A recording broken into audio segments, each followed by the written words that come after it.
Alauddin, awak pilih proton ke Pro 2? Kedua-duanya ada kelebihan masing-masing, Nasir.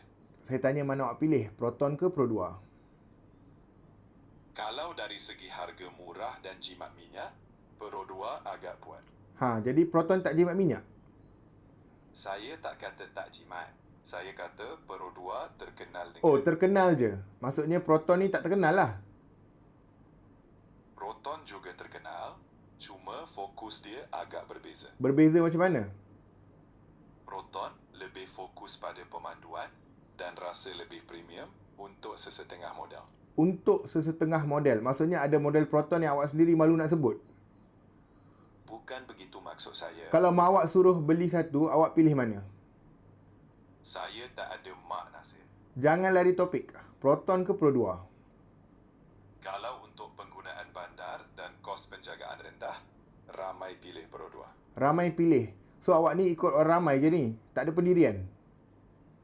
Saya cuba beri jawapan berdasarkan pengguna umum. Okey, kalau highway jauh tiap minggu, KL ke Melaka, KL ke PD? Untuk keselesaan highway, ada yang lebih suka Proton. Jadi proton lebih sedap bawa? Dalam sesetengah keadaan, ada pengguna rasa begitu. Jadi awak nak cakap Pro 2 ni tin Milo lah sebenarnya? Saya tak kata begitu. Tapi awak fikir, Saya tak fikir seperti manusia. kalau awak tengah bawa kereta, hujan lebat, layan corner kat Genting, awak dalam mod syahdu, awak nak duduk dalam proton atau Pro 2? Itu bergantung pada model, tayar, sistem Pilih satu. Pro. Alauddin pilih proton? Saya belum habis cakap. Tak perlu habis, internet dah screenshot dah. Nasir, apa salah saya? Okey, final round. Kalau awak kerja Grab, nak jimat minyak, spare part murah, senang jual balik? Pro 2 biasanya lebih popular untuk tujuan itu. Kalau nak feeling CEO?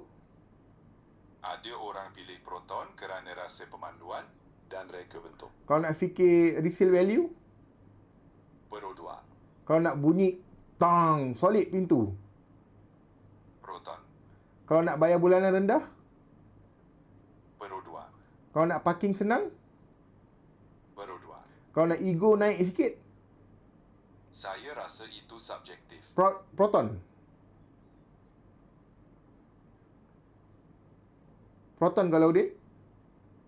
Mungkin. Kalau nak mak mertua puji? Saya tak ada data untuk itu. Kalau nak jiran cemburu?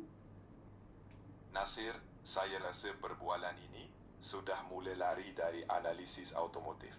Alauddin, proton ke Pro 2? Ya. Apa ya? Saya keliru sekarang, Nasir.